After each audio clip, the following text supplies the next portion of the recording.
그래서 2장 12절 13절을 쉬운 성경으로 한 번 더 보면서 부활이 믿어집니까? 오늘 세 번째 말씀을 같이 나누도록 하겠습니다. 시작. 여러분은 세례를 받음으로 그리스도와 함께 죽었고 믿음 안에서 다시 그리스도와 함께 살아났습니다. 이 믿음은 모든 죽은 사람 가운데서 그리스도를 다시 살리신 하나님의 능력을 믿는 것입니다. 여러분은 죄 때문에 영적으로 죽은 사람이었으며 죄된 욕망에서 벗어나지도 못하였습니다. 그러나 하나님께서는 여러분을 그리스도와 함께 살리시고 우리의 모든 죄를 용서해 주셨습니다. 아멘이죠?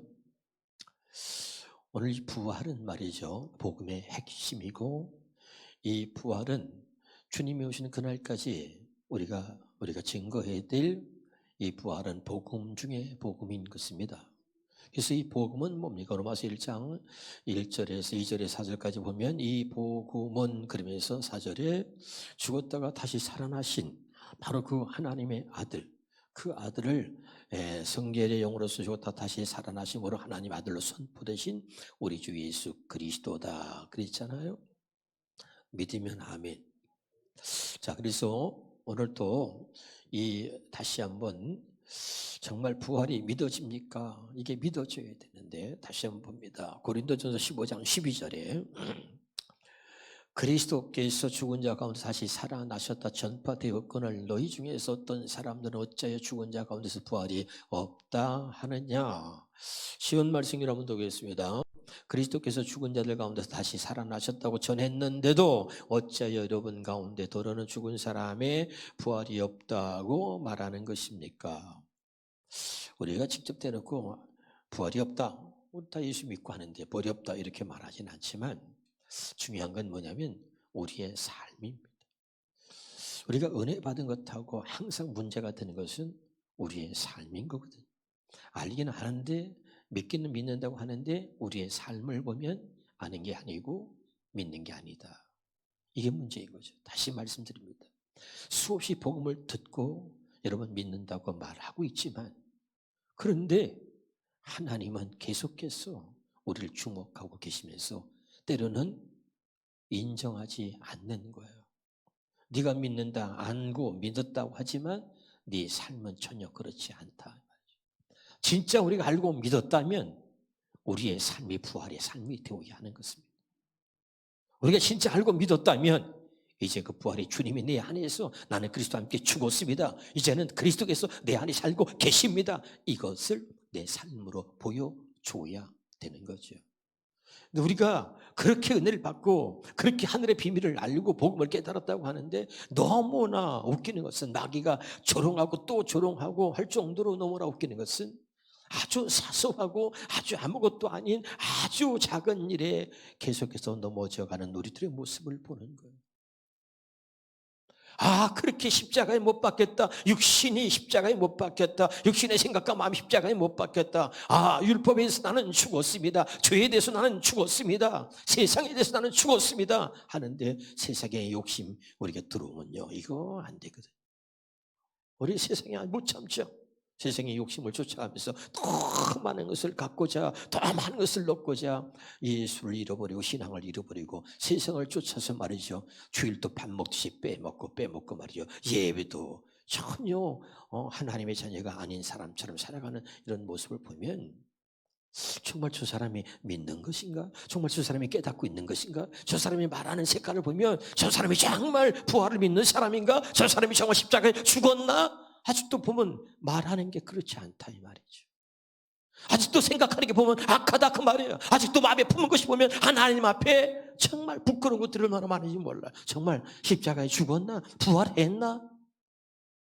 확실하게 여러분, 나는 여러분이 더 이상 이제 우리가 그냥 아는 것으로 끝나는 것이 아니고 이제는 정말 이 부활이 믿어짐으로, 부활이 믿어집니까? 왜 계속해서 질문을 던지냐면 하나님이 계속해서 이 질문을 던지라는 거예요. 부활이 믿어집니까? 부활이 믿어진다면 당신의 삶은 벌써 달라졌을 것입니다.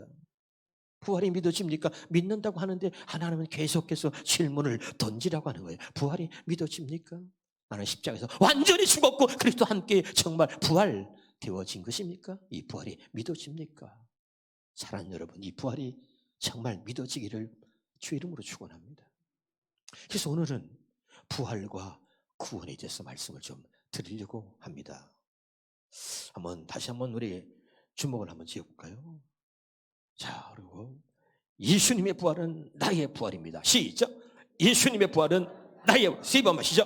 예수님의 부활은 나의 부활입니다. 그래요. 늘 나는 이게 두 번을 넘어간 적이 없어가지고 세 번째를 잘 못하네. 믿으십시다. 여러분이 계속 입술로 고백해 보세요. 자꾸 예수님의 부활은 나의 부활입니다. 어둠이 내게 몰려올 때마다 예수님의 부활은 나의 부활입니다. 나는 부활되었습니다. 이걸 자꾸 고백하시면서 진짜 이 부활로 인해서 기쁨이 여러분에게 넘치길 바랍니다. 할렐루야. 그래, 나는 그런 존재였어. 그래, 나는 그것밖에 안 되는 사람이었어. 그런데 나는 주님과 함께 부활되었습니다. 이것이 정말 기쁨이 되어지기를 주 이름으로 축원합니다. 요한복음 6장 40절에 보겠습니다. 내 아버지 뜻은 아들을 보고 믿는 자마다 영생을 얻는 이것이 마지막 날에 내가 이를 다시 살리리라 하시니라. 여러분, 우리는 부활을 믿기 전에 예수님이 왜 오셨는지를 알아요. 예수님이 왜 오셨느냐? 이 두 가지는 반드시 가슴에 새기셔야 돼요. 할렐루야. 마태복음 1장 21절에 보겠습니다. 아들을 낳는 이름을 예수로 하라. 이는 그가 자기 백성을 죄에서 구원할 자다. 자기 백성을 죄에서 구원하러 오신 겁니다. 어떻게 자기 백성을 죄에서 구원하셨느냐? 이거 확실하게 알아야죠. 제가 늘 얘기합니다. 아는 것으로 말하지 말고 성경으로 말해라. 확신을 가지고 확실하게 말해야 되죠. 히브리서 10장 9절 10절입니다. 구에 말씀하시라. 보십시오. 내가 하나님의 뜻을 행하러 왔습니다. 예수님을 하나님의 뜻을 행하러 오십니다. 그 하나님의 뜻이 뭐냐? 자기 백성을 죄에서 구원하는 것입니다. 믿으면 아멘. 자기 백성을 죄에서 어떻게 구원하시느냐? 거기 보니까 자, 그것은 뭐야? 첫째 것을 패하시면 둘째 것을 세우려 하십니다. 이 말과 마태복음 1장 21절과 이 말을 같이 하나로 묶어서 말한다면 자기 백성을 죄에서 구원할 수 있는 방법이 첫째 것을 패하고 둘째 것을 세워주는 것이다 말이죠. 믿으시기를 바라요. 우리가 쉬운 말씀으로 이렇게 표현했다 그랬죠. 첫째 것은 옛 언약이라고 그랬고 둘째 것은 새 언약이라고 쉬운 말씀에 나와 있잖아요. 옛 언약을 패하고 그 다음에 뭐예요?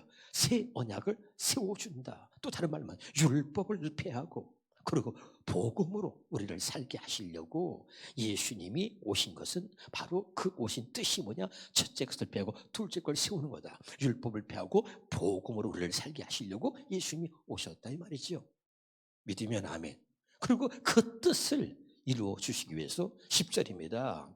10절에 이 뜻을 따라서 첫째 것을 패하고 둘째 것을 세우시려고 하는 그 뜻을 따라서 이걸 다시 마태복음 1장 21절을 바꿔서 말하면 뭐죠? 자기 백성을 죄에서 구원하시려고 하는 그 하나님의 뜻을 따라서 예수 그리스도의 몸을 단번에 들이심으로 말 우리가 거룩함을 얻었다는 거죠. 분리해서 생각하면 안 됩니다. 마태복음 1장 21절 자기 백성을 죄에서 구원하는 어떻게 구원하느냐? 이것이 말이죠. 히브리서 10장 9절 10절에 예수님께서는 하나님 뜻을 행하라고 오셨다. 하나님 뜻이 뭐라 했어요? 자기 백성을 죄에서 구원하는 게 하나님의 뜻이라니까. 그래서 자기 백성을 죄에서 구원하시기 위해서 하나님이 하신 일이 뭐냐? 첫째 것을 폐하시고 둘째 것을 세우는 일이었다. 믿으시기를 주 이름으로 축원합니다. 이 두 가지가 같이 가야 되는데 오늘은 첫 번째 가지고 가신 말씀을 좀 드리려고 하는 거예요. 깨달으시길 주 이름으로 축원합니다. 다시 한번 마태복음 1장의 21절의 말씀을 같이 보겠습니다. 자, 시작. 아들을 낳으리니 이름을 예수로 하라. 이는 그가 자기 백성을 그들의 죄에서 구원할 자이심이라 그랬습니다. 아멘. 이것만 가지고도 여러분 오랜 시간 동안 해야 됩니다. 아들을 낳으리니 이름을 예수라 하라 그랬습니다. 아멘. 이는 그가 자기 백성을 죄에서 구원하는데 어떻게 우리를 죄에서 구원하셨느냐? 우리가 다 아는 대로요. 따로 예수님은 우리의 죄를 담당하시고 십자가에서 죽으시고 죄에서 구원하시려고 부활하셨습니다. 다시요. 예수님은 우리의 죄를 담당하시고 십자가에서 죽으셨습니다. 그리고 이제 우리를 죄로부터 완전하게 구원하시기 위해서 부활하신 것입니다. 한번 다시 합시다. 예수님은 우리의 죄를 담당하시고 십자가에서 우리의 죄값으로 죽으셨습니다. 그리고 부활하심으로 우리를 죄에서 완전히 구원하신 것입니다. 믿으시기를 주 이름으로 축원합니다. 할렐루야. 먼저 이 가슴에 새겨야지. 그러면 이제 우리가 이것을 성경을 통해서 알아야 되고 말씀할 수 있어야 되는 거죠. 그래서 여러분, 자기 백성을 죄에서 구원하시려고 하나님이 하신 일이 무엇인가 이거죠.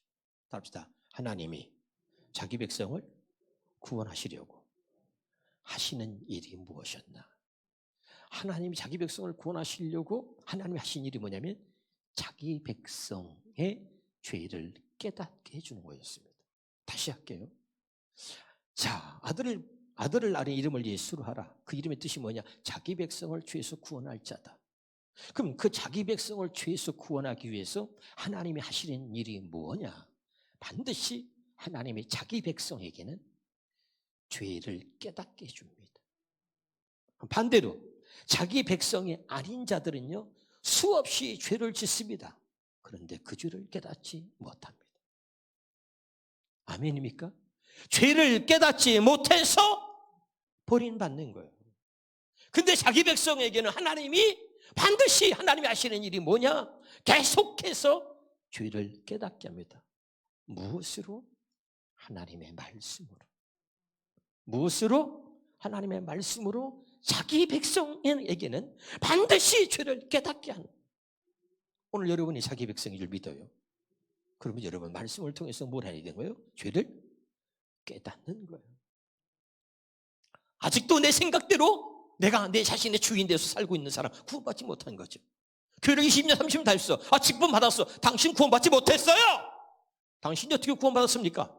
아직도 내 생각이 나의 주인 돼서, 아직도 내가 내 주인 돼서 살고 있는데 어떻게 당신 구원받았습니까?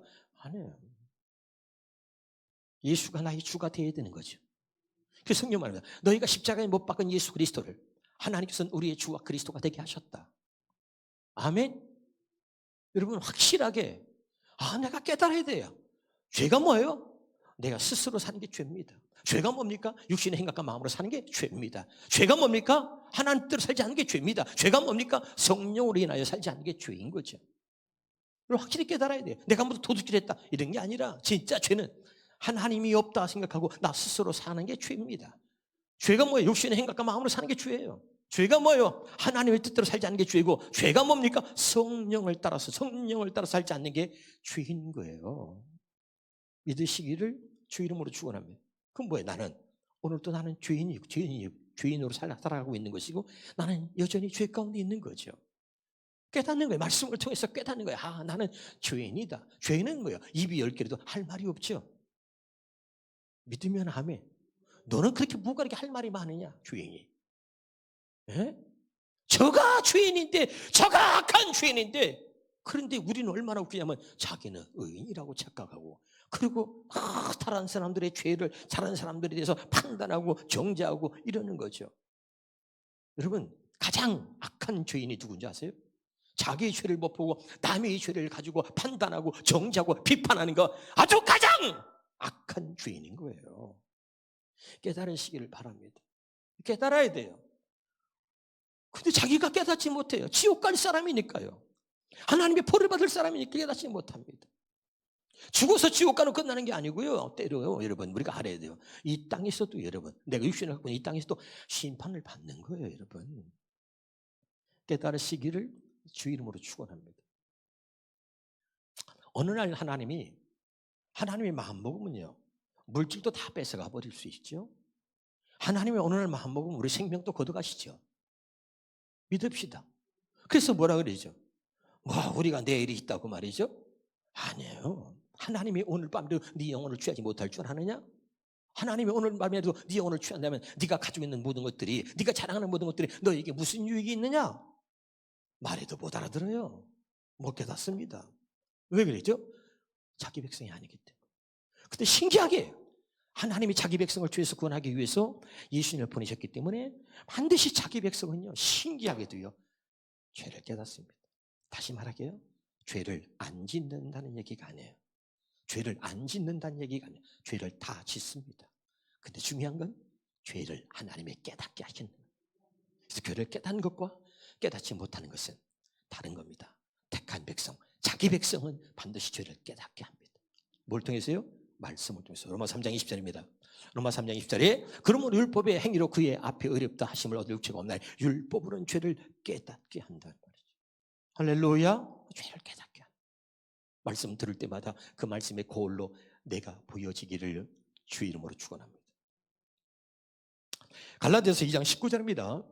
나는 율법에 관한 한 율법 그 자체에 의해서 죽었습니다. 이것은 하나님을 위해 살기 위해서입니다. 갈라디아서 2장 19절에 여기 보면 현대인의 성경으로 이렇게 보면 다시 한번 봅시다. 갈라디아서 2장 19절 이 말씀이 아닌데 갈라디아서 2장 19절에 이 말씀이 현대인의 성경에 약속된 분이 오실 때까지 내가 잘못한 거야? 방송에서 잘못하고 있는 거야? 네? 약속된 분이 오시기 전까지 죄를 깨닫게 한다 그랬잖아요.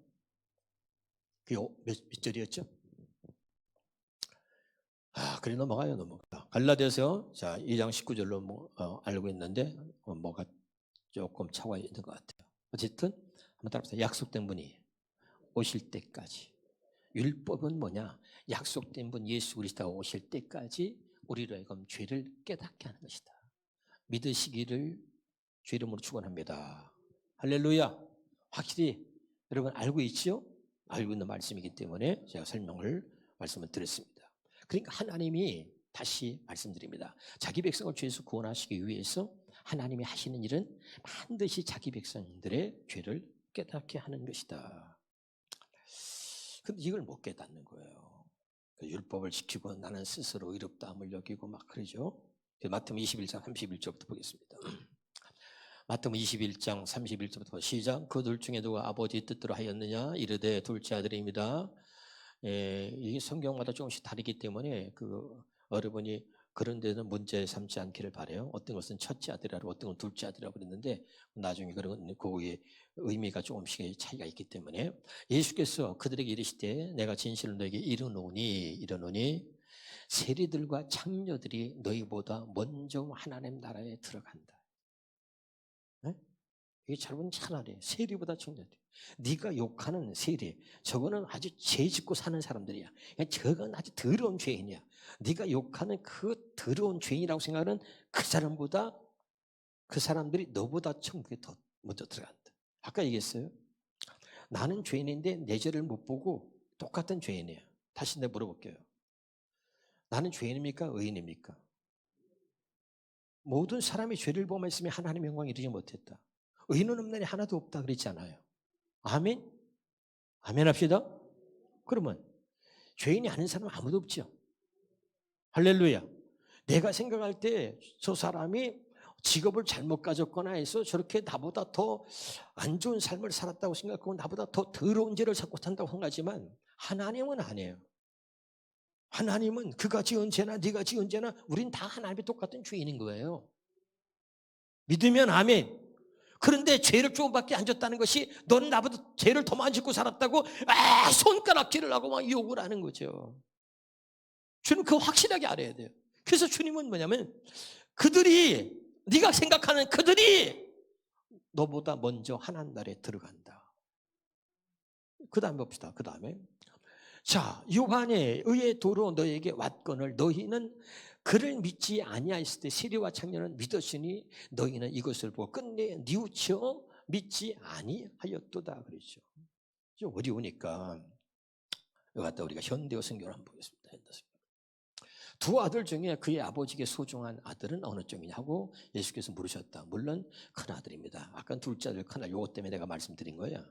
그게 중요한 게 아니에요. 이제 의미에 따라서 나중에 예수께서 그 말씀하신 뜻을 설명해 주셨다. 내가 진정으로 말한다. 분명히 못된 짓만 일삼는다는 세리들과 여기 보죠. 못된 짓만. 내가 볼 땐 못된 짓만 일삼는 거죠. 못된 짓만 일삼는다는 세리들과 창녀들이 너희보다 먼저 하나님 나라에 들어갈 것이다. 그러니까 네가 생각할 때 나는 죄의 병은 의인이야. 나는 쟤처럼은 안 살았어. 이제 아주 더럽게 인생 아주 더러운 죄를 짓고 더럽게 살았어. 그러니까 손가락질하고 판단하고 정죄하는데 예수님은 못된 짓만 살았던 그 세리와 창녀들이 너희보다 먼저 들어간다는 거예요. 왜 그럴까요? 왜 그럴까요? 그 다음에 중요합니다.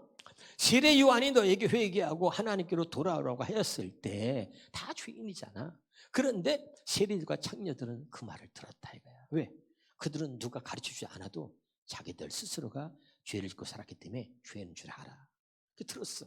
너희는 듣지 않았다. 왜? 너희는 그것을 보도 끝내 회개하지 않고 그를 믿지 않았다. 또 하나 좀 볼까요? 이 말이 아직도 이해가 안 되는 사람. 누가복음 18장 10절부터 보겠습니다.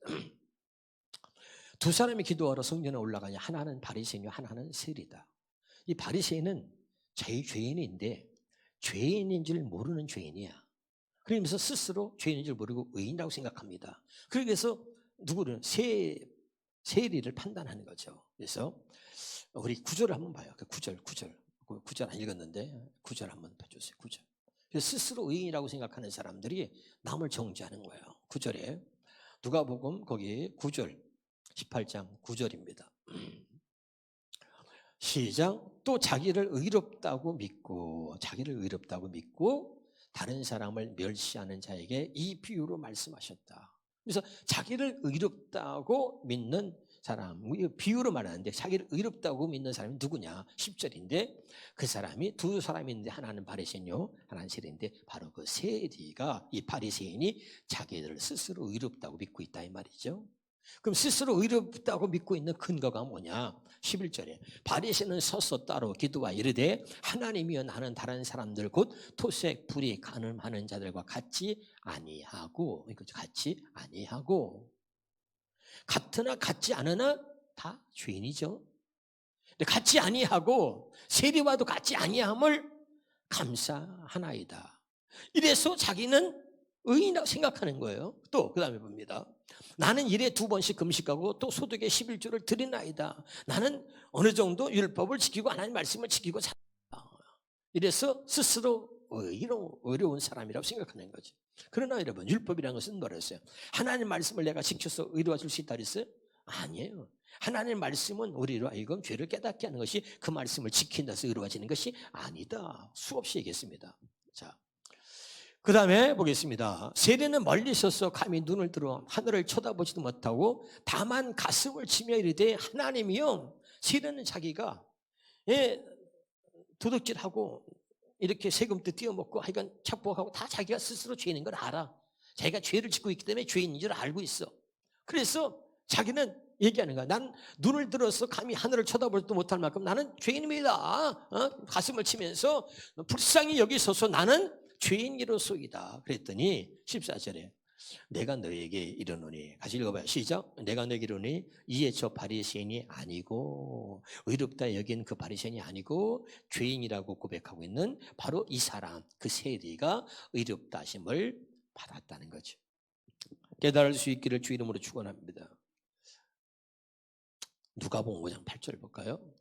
우리 잘 아는 말씀인데요. 시작. 시몬 베드로가 이를 보고 예수의 무릎 아래서 엎드려 이르되 주여 나를 떠나서 나는 죄인이로소이다. 그렇죠? 여러분 이것이 아무것도 아닌 것이 아니라 이것이 복음의 가장 큰 비밀 중에 하나인 것입니다. 할렐루야. 근데 수제자인 베드로가 역시 수제자 같아요. 누구도 아무도 예수님 앞에 죄인이라고 고백하는 사람이 없는데 이 베드로가 주여 나는 죄인이다. 수없이 여러분에게 말씀을 드렸습니다. 여러분 은혜를 입으면요 가장 먼저 깨달아지는 게 내가 죄인인 것이 깨달아지는 거예요. 하나님의 행하신 일들을 보면 제일 먼저 깨달아지는 게 내가 죄인임을 깨닫는 것입니다. 다시 말씀드릴게요. 근데 우리는 신기하게도요 은혜는 잘 받아요. 하나님의 행하신 기적들을 보거나 하나님의 행하신 기적들을 체험하는데 기적을 체험했다고 자랑해요. 그런데 내가 죄인임을 깨닫지 못해. 자, 밤새도록 그물을 던져서 고기 한 마리 못 잡았는데 깊은 데로 가서 그물을 던져라. 고기가 말이죠. 그물이 찢을 정도로 막 2배가 가득 찰 정도로 고기가 잡혔어요. 기적이 일어났잖아요. 기적이 일어났는데 이 베드로는 무릎을 탁 꿇더니 주여 나는 죄인입니다 라고 고백하는 거죠. 은혜 받은 사람들은요, 주님을 만나거나 주님 기적을 경험한 사람들은요, 하나님을 경험한 사람들은요, 반드시 하나님이 주시는 은혜가 뭐냐?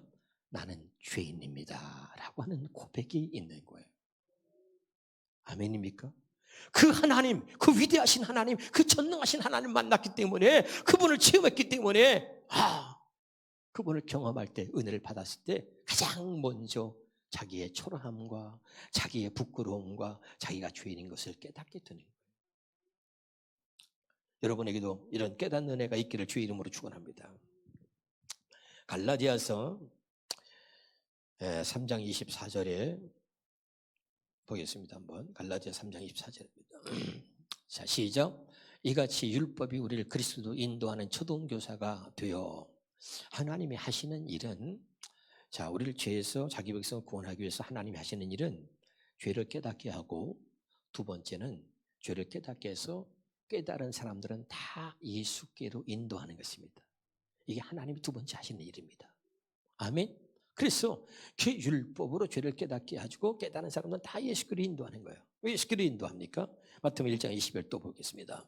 아들을 낳으니 이름을 예수로 하라. 이는 그가 자기 백성을 그들의 죄에서 구원할 자입니다. 그러니까 아들 예수님이 뭐예요? 자기 백성을 죄에서 구원하러 오셨기 때문에 예수께로 죄를 깨닫게 해서 예수께로 인도하는 거죠. 또 사도행전 4장 12절입니다. 그러므로 그분 예수 그리스도의 이름이 아니고서는 어느 누구에게서도 구원받을 수 없습니다. 하늘 아래에 우리를 구원할 수 있는 이름은 오직 예수뿐입니다. 그 이름밖에 세상에 어떤 다른 이름도 인간에게 주어진 일이 없습니다. 그래서 예수께로 인도하는 거죠. 인도하는 거죠. 좀 더 보겠습니다. 요한복음 5장 25절입니다. 자, 진실로 진실로 너에게 이르노니 죽은 자들이 하나님의 아들의 음성을 들을 때가 오나니 곧 이때라. 아들의 음성이 뭐냐? 제가 여러분 얘기했어요. 아들의 음성은 오직 하나입니다. 오직 하나. 죽은 자들이 뭐라 그랬죠?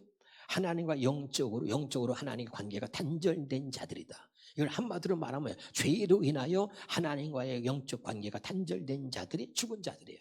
이걸 한마디로 말하면 진실로 진실로 너희들이 이루네. 죽은 자들이 말하면 죄인들이다. 죄인들이 하나님의 아들의 음성을 들을 때가 온다, 이런 뜻입니다. 믿으면 아멘.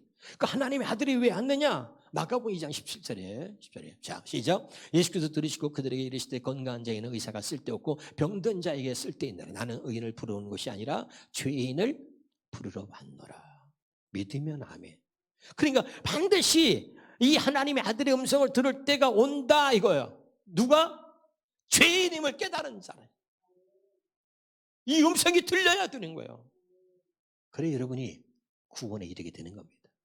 그래 여러분이 이 부활이 믿어지게 되는 것입니다. 잘 들으셔야 돼요. 다시요.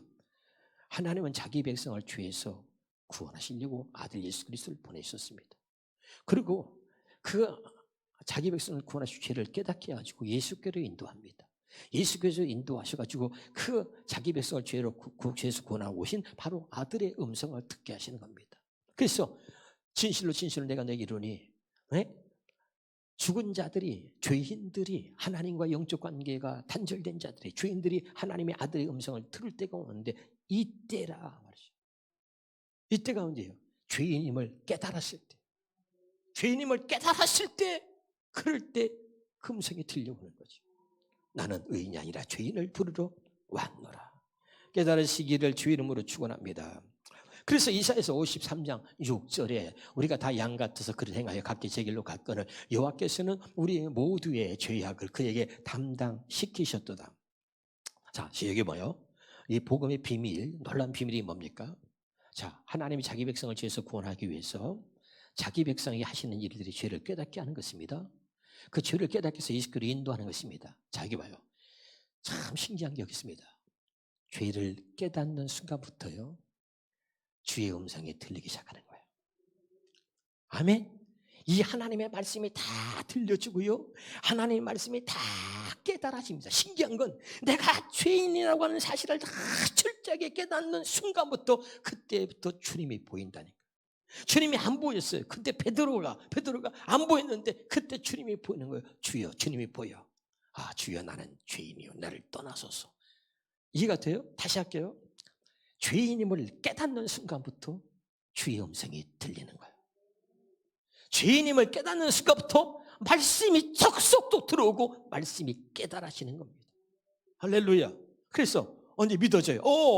이제 하나님께서 우리의 모든 죄악을 예수님에게 담당시키셨구나. 그랬구나. 이게 믿어지는 거예요. 다. 이게 들리고 믿어지는 겁니다.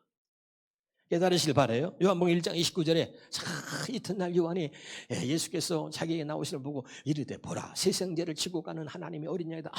그랬구나. 예수님이 우리 죄를 담당시켜주고 그 예수님이 이제 우리 죄를 담당하셔가지고 세상죄를 지고 가는 이게 이 말이었구나. 깨달아지는 거예요. 이제 하나님 말씀이 다 들립니다. 깨달아지는 거예요. 그래서 죄인임을 깨닫게 하는 거예요. 먼저. 아멘이죠. 그때부터 주의 음성이 들리는 거예요. 에베소 1장 7절입니다.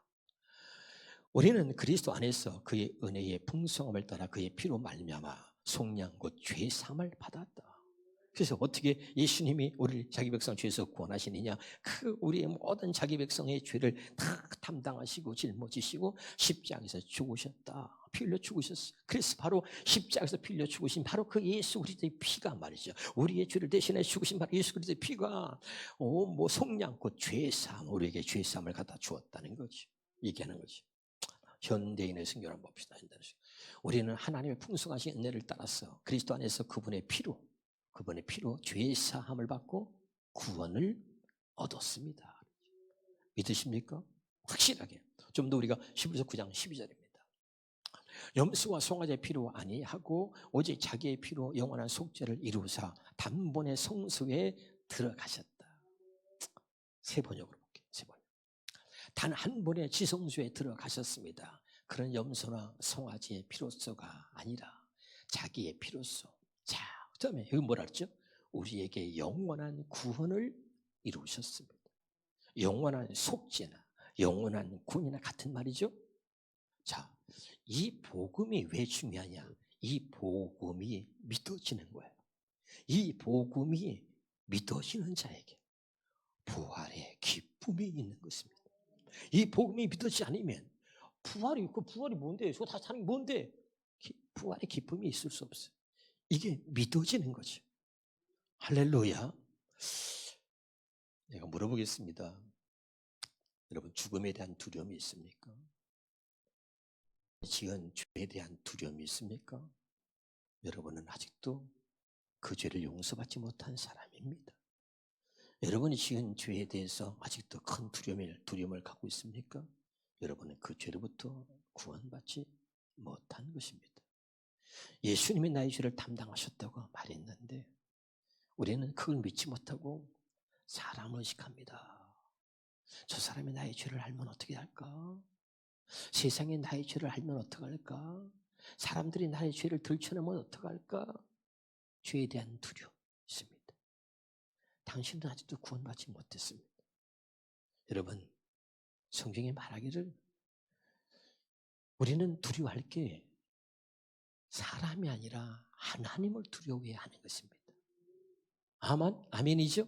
우리가 잠깐 우리의 생명을 앗아가는 거 그것을 두려워하는 게 아니라 우리를 영원한 지옥불에 던질 수 있는 영원한 지옥에 넣을 수 있는 하나님을 두려워해야 하는 거죠. 믿어집니까? 근데 여러분 내가 하나님으로부터 그 죄사함을 받았다 이게 믿어지면요 설사 세상 사람들이 나의 죄를 알아서 그 죄를 들춰낸다 할지라도 나는 두렵지 않습니다. 왜? 나는 이미 죄사함을 받았기 때문에 그렇습니다. 믿으면 아멘. 여러분 여기 중에서 누가 특별하게 감옥에 할 수 있는 죄를 진 사람 없을 거예요. 양심적으로 사람들에게 부끄러운 죄는 있을지라도 감옥에 들어가거나 금방 형벌을 받아야 될 그런 죄를 진 사람은 없을 겁니다.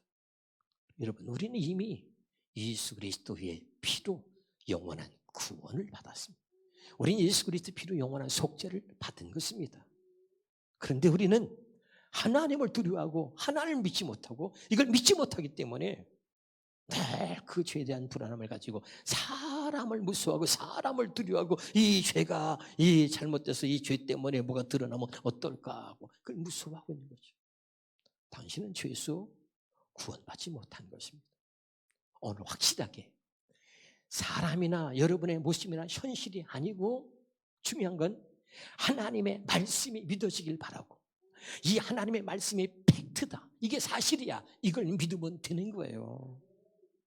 믿으시길 바랍니다. 그런데 우리는 이걸 믿지 못하는, 마귀는 말이죠, 계속해서 나의 죄를 생각나게 합니다. 자꾸 생각나게 하거든요. 여러분, 죄가 생각날 수 있습니다. 그러나 그 죄가 생각날 때마다 주님의 말씀도 함께 생각날 수 있기를 주 이름으로 축원합니다. 이게 중요한 거예요.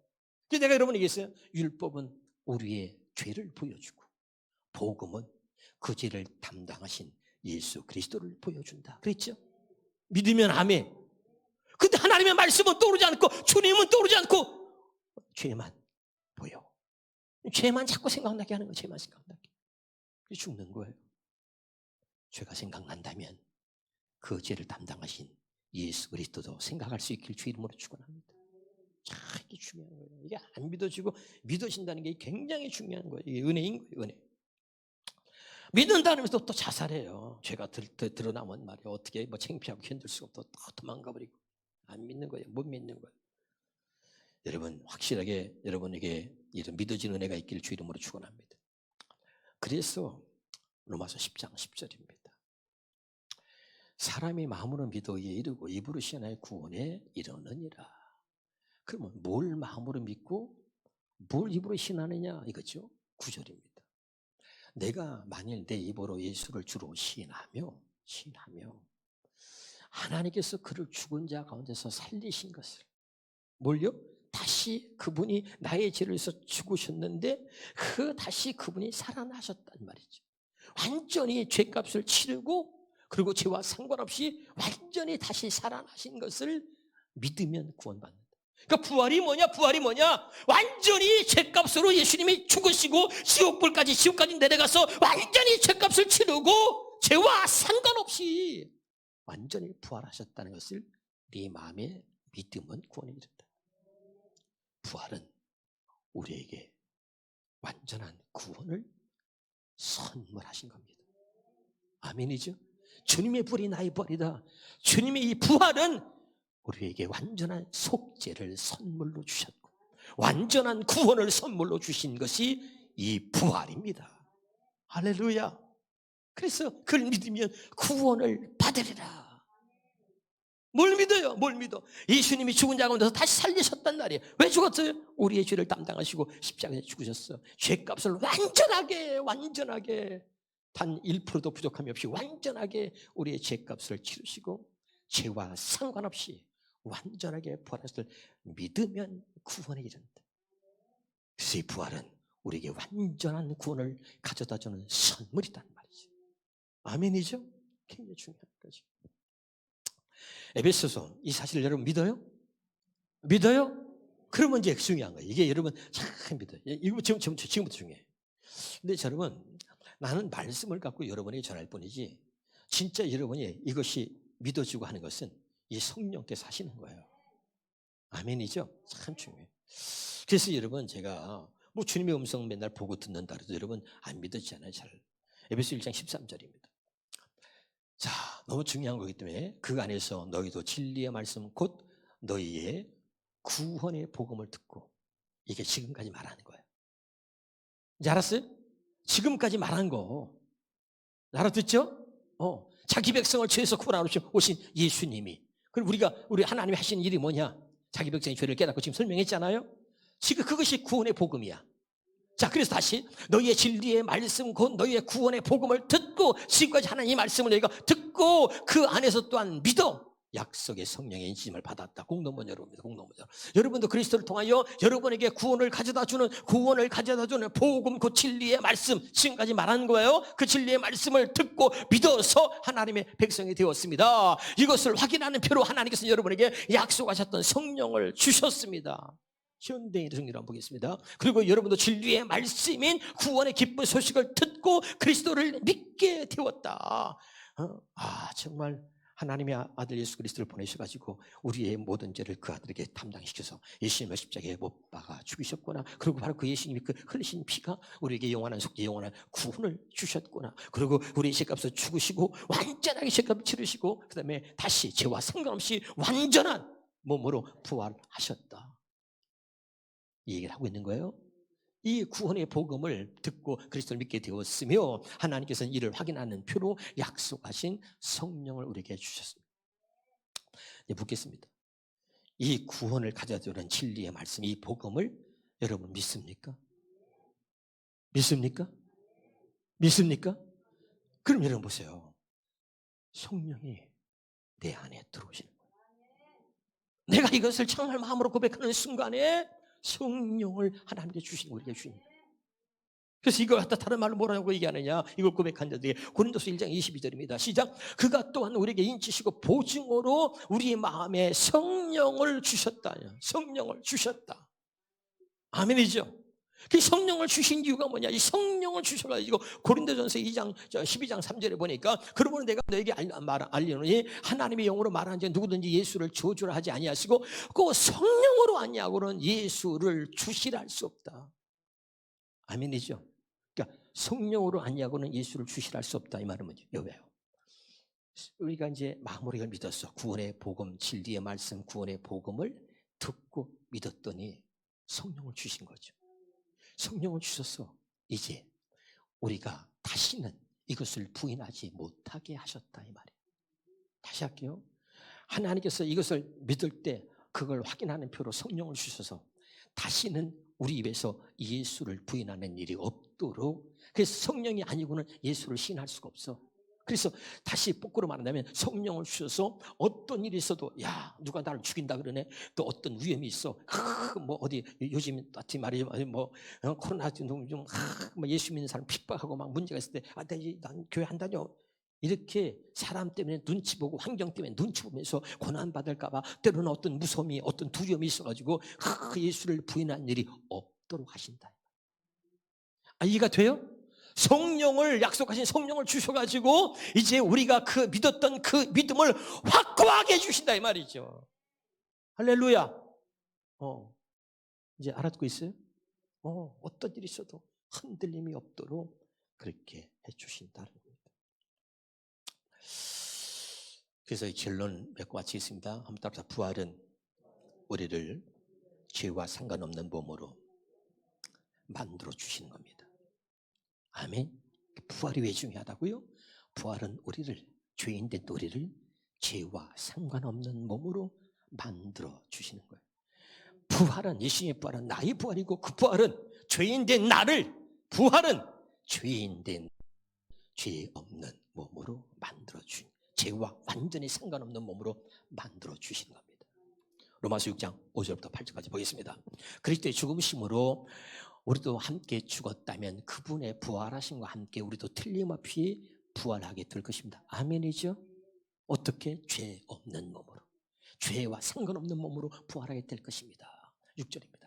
왜? 우리의 옛자가 그리스도와 함께 십자가에 못 박힌 것은 죄의 매인 육체를 죽여 다시는 죄의 종로로 타지 않게 하라는 것이, 다시는 죄와 상관없는 사람으로 살게 하시려고 한다 이 말이에요. 아멘이죠? 그 다음에 여러분 7절 보겠습니다. 죄에 대해 이미 죽은 사람은 죄에서 해방된 것입니다. 8절입니다. 만일 우리가 그리스도와 함께 죽었으면 또한 그분과 함께 살아날 것도 믿습니다. 이제는 죄와 상관없는 몸으로 우리가 태어났다는 걸 믿으시기 바라요. 다시, 주님의 부활을 믿습니까? 주님의 부활을 믿는다면, 주님의 부활이 나의 부활임을 믿습니까? 그렇다면 이 부활은 나로 하여금 죄와 상관없는 몸으로 나를 만들어 주셨다는 것입니다. 할렐루야. 더 이상 죄의 종로로 타는 몸이 아니고 죄와 상관없는 몸으로 나를 만들어 주셨다. 그것이 부활의 몸입니다. 그래서 이 부활의 몸, 자, 우리가 그리스도와 함께 죽었으면 또한 그분과 함께 다시 살아날 것도 믿습니다. 고린도서 15장 48절. 인간은 모두 아담과 같이, 자, 오전에 했던 말씀의 결론을 맺겠습니다. 흙으로 지어진 몸을 지니고 있습니다. 이 말은 뭐예요? 우리는 죄인의 몸을 가지고 있었습니다. 그러나 그리스도의 소유가 된 사람은 모두 그리스도와 같은 몸, 곧 하늘에서 주어진 몸을 지니게 될 것입니다. 부활의 몸을 갖게 된다는 얘기입니다. 49절입니다. 49절에 지금 아담과 같은 몸을 가진 우리가 훗날에는 그리스도와 같은 그런 부활의 몸을 지닐 것입니다. 그리고 이 부활의 몸, 반드시 이 부활의 몸으로 우리가 부활되는데 왜 중요한지 58절의 결론입니다. 나의 사랑하는 형제들이여, 장래의 승리는 확실한 것입니다. 그러니 굳게 서서 흔들리지 말고 주님의 일에 항상 힘쓰십시오. 부활은 분명히 이루어집니다. 분명히 이룹니다. 주님을 위해 일하는 것이 결코 헛되지 않다는 것을 기억하십시오. 이 부활의 몸을 통해서 하나님께서 우리에게 증명해 줄 것입니다. 알아듣고 있죠? 자, 결론 맺겠습니다. 우리는 계속해서 부활을 알고 있는 것처럼 생각하지만 이제 하나하나씩 부활의 눈으로 복음을 보면서 하나하나씩 우리가 알고 있던 것들을 다시 되새겨가면서 하나씩 짚어가면서 다시 새롭게 하나님이 우리에게 하나님의 음성으로 들려주실 겁니다. 확실하게 깨달으시길 바라요. 부활은 나를 죄와 상관없는 몸으로 만들어 주시는 겁니다. 주님의 부활은 나의 부활입니다. 주님은 우리의 죄값을 담당하시고 우리의 죄값으로 죽으시고 그 다음에 죄와 상관없이 완전하게 죄와 상관없는 몸으로 완전하게 부활을 이루신 겁니다. 이 예수님의 부활은 곧 나의 부활이 되는 것입니다. 기도하겠습니다.